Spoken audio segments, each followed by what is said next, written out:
इस फिल्म को देखने के लिए बहुत ही ज्यादा एक्साइटमेंट थी, क्योंकि इस फिल्म के अंदर मैं भी हूं।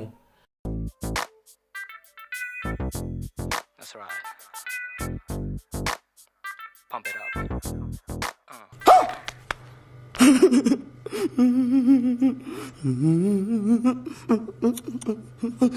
जी हाँ, तो कुछ इसी तरह के हमारे भी एक्सप्रेशन थे जब हम ये फिल्म देख रहे थे।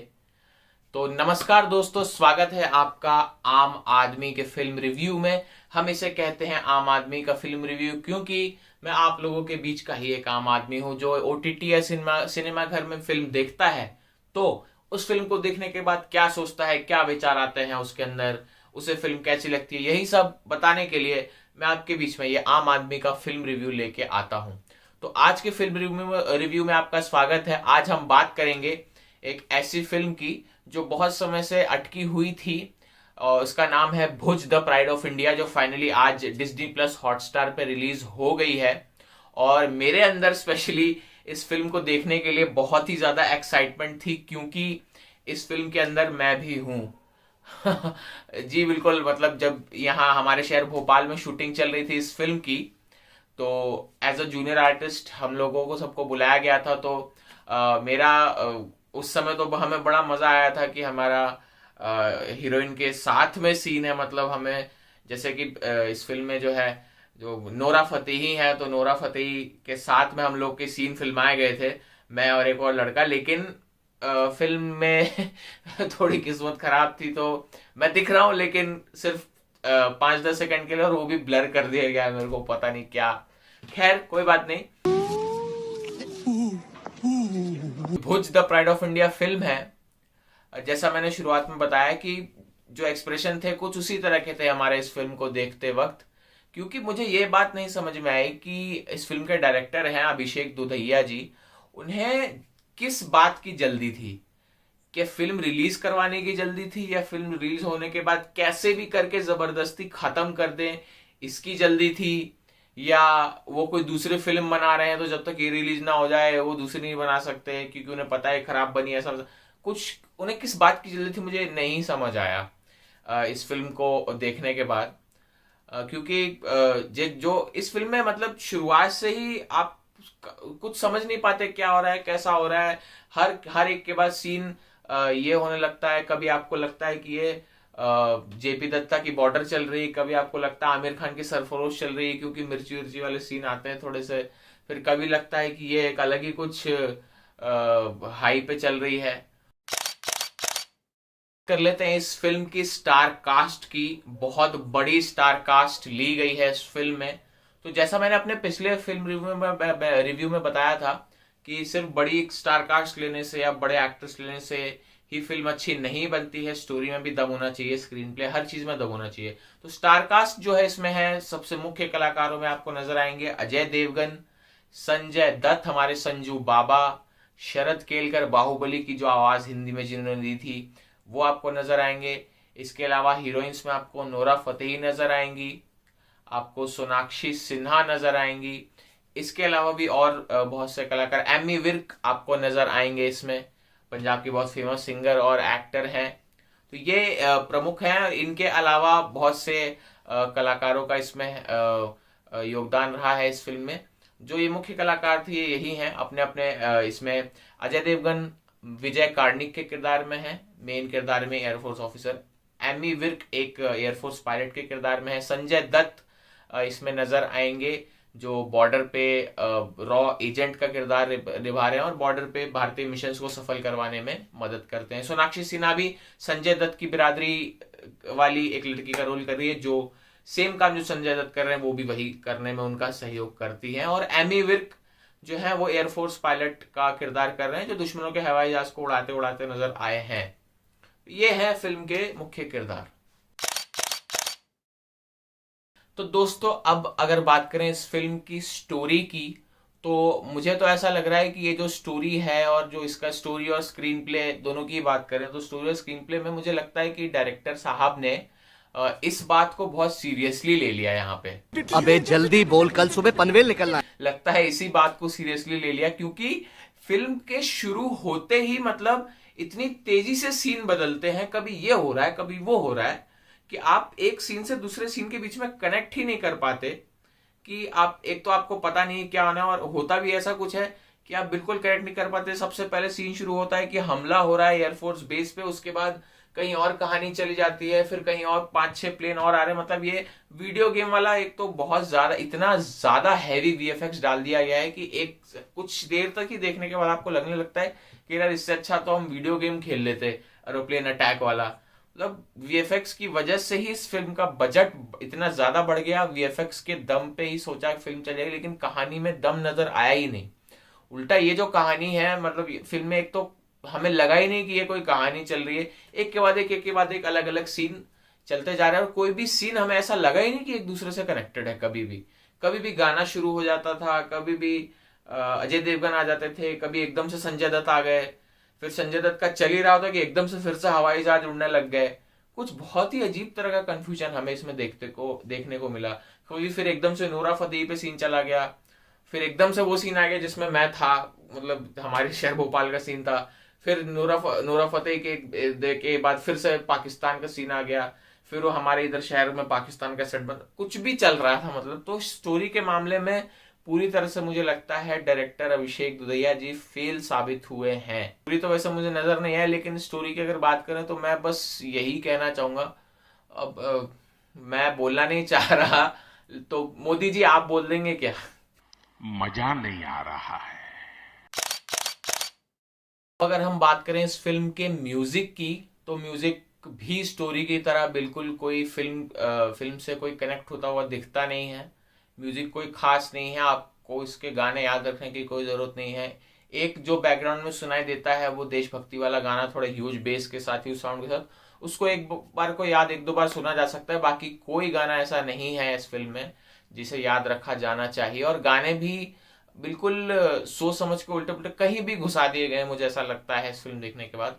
कुछ कनेक्ट ही नहीं कर पाते हैं, क्योंकि जैसा फिल्म की सबसे बड़ी कमजोरी यही है कि इतनी तेजी से चल रही है कि पता ही नहीं चल रहा क्या खत्म होने की होड़ लगी हुई है डायरेक्टर साहब को। तो उसी उसी जो जल्दीबाजी का शिकार म्यूजिक भी हुआ है, तुरंत आता है कब चला जाता है कुछ पता नहीं चलता है। तो म्यूजिक भी उतना खास नहीं लगा मुझे।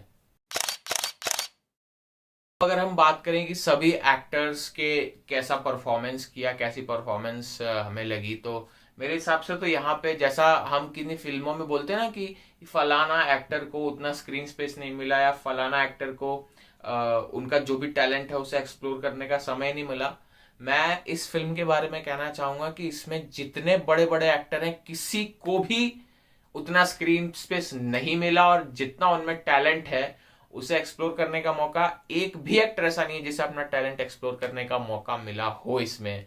अजय देवगन सर ने बहुत सोच समझ के ये फिल्म चूज करी थी, इसे प्रोड्यूस भी किया था। देशभक्ति वाला माहौल चल ही रहा है मोदी जी के राज में, तो उस मौके का फायदा उठाने की कोशिश की उन्होंने, लेकिन वो असफल साबित हुए। संजू बाबा से बहुत ज्यादा उम्मीदें लगी थी हमारी, लेकिन उन्हें भी उनका जो टैलेंट है उसे दिखाने का बिल्कुल मौका नहीं मिला, क्योंकि जैसा ही टैलेंट दिखा रहे होते हैं एक्टर्स, तुरंत सीन बदल के दूसरा आ जाता है।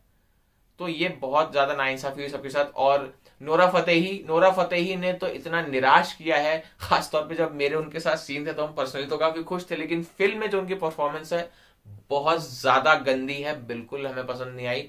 और इस तरह के रोल नोरा फतेही से रिक्वेस्ट है कि वो ना ही करें तो अच्छा होगा। और सोनाक्षी सिन्हा, एमी विर्क और शरद केलकर, इन लोगों ने भी पूरी कोशिश की है अपने किरदारों के साथ न्याय करने की, लेकिन जैसा मैंने कहा इन्हें भी ना उतना स्क्रीन पे स्पेस मिला, ना ही अपने टैलेंट को एक्सप्लोर करने का मौका उतने अच्छे से मिला। तो कुल मिला के सभी एक्टर्स ने कोशिश की, लेकिन वो अपने किरदारों के साथ न्याय नहीं कर पाए हैं। कुछ भटके भटके से नजर आता है, मुझे पता नहीं ऐसा क्यों लगा। कुल मिलाकर बात यह है कि यही है। अगर हम बात करें ओवरऑल जो फिल्म है किस किस तरह की है और आपको ये देखनी चाहिए या नहीं देखनी चाहिए, तो मेरे हिसाब से तो आप इस फिल्म के बजाय आप जो कल रिलीज हुई है फिल्म कैप्टन विक्रम बत्रा के ऊपर अमेजोन प्राइम वीडियो पे, शेरशाह, वो मूवी देख लें, आपको इससे बेटर लगेगी। और ये इस मूवी में जितनी उम्मीद थी सब धूल में उड़ती हुई नजर आती हैं, पूरी तरीके से धूल में उड़ती हुई नजर आती हैं। मतलब कलाकारों का जैसे मैंने बताया बिल्कुल परफॉर्मेंस वो अपने जो जो जो उनका टैलेंट है उस हिसाब से वो नहीं दे पाए। और एक जो इस फिल्म का बजट रखा गया था, हम लोग जब शूटिंग पे गए थे इसकी तो हमें बताया गया था कि एक दिन का बजट 50 लाख है, और कुल मिला के जो टोटल बजट इस फिल्म का रहा वो तकरीबन 125 करोड़ के आसपास रहा, क्योंकि हैवी वीएफएक्स डाला गया है। लेकिन फिल्म देखने के बाद तो मन में यही बात आती है कि का बवासीर बना दिए हो। यही बात मन में आती है।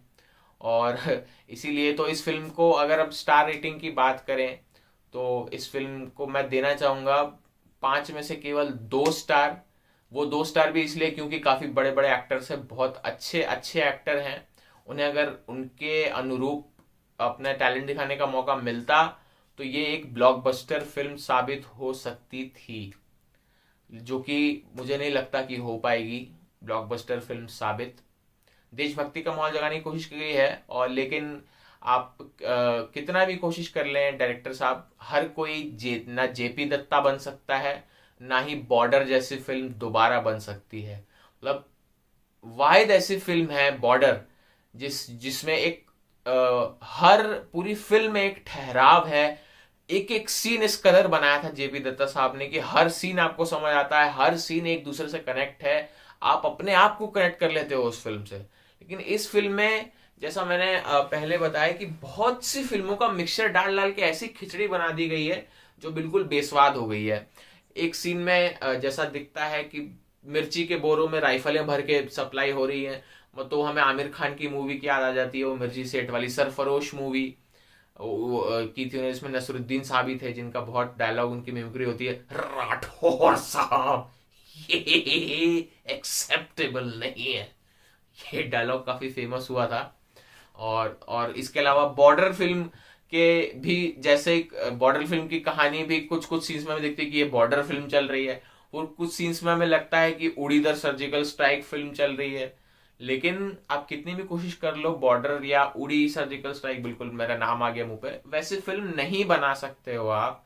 तो कुछ अलग करने की कोशिश करो, सिर्फ हैवी बजट डालने से, हैवी वीएफएक्स डालने से कुछ नहीं होता है। दर्शकों को चाहिए आज की डेट में स्ट्रॉन्ग कहानी, वो पूरी कहानी ऐसी होनी चाहिए जो आपको हर समय बांधे रखे, स्क्रीन से उठने ना दे। लेटेस्ट में अभी ऐसी अगर कोई फिल्म या सीरीज आई है तो वो थी द फैमिली मैन। एक एक सीन, एक एक एपिसोड इस तरह लिखा गया है, दर्शाया गया है कि आप उठ नहीं पाते हैं। तो इस तरह की कहानी स्क्रिप्ट अगर मिले, म्यूजिक भी अच्छा होना चाहिए अगर स्ट्रॉन्ग स्टोरी अच्छी है, और इसके अलावा टोटल परफॉर्मेंस अच्छी होनी चाहिए, एडिटिंग वगैरह पे भी ध्यान दिया जाना चाहिए।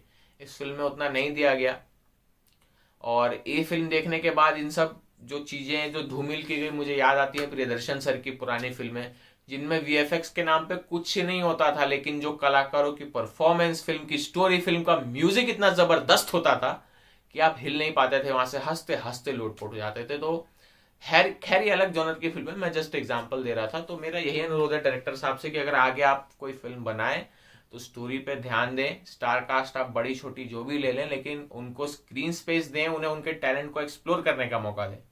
और नोरा फतेही जी से मेरा अनुरोध है कि आप इस तरह के रोल्स ना ही करें तो अच्छा है। आप बहुत अच्छी डांसर हैं, आला दर्जे की डांसर हैं आप, तो उस तरह के आप रोल्स करें, आप बहुत अच्छे से कर पाएंगे। इस तरह के रोल्स आप अपने लिए चूज ना करें। आप एज अ चैलेंज मान के कर लेती हैं, लेकिन आप यहाँ नहीं कर पाई हैं, मैं माफी चाहूंगा। तो दोस्तों ये था हमारा Bhuj the pride of India movie का आम आदमी का फिल्म रिव्यू। उम्मीद है आपको पसंद आया होगा।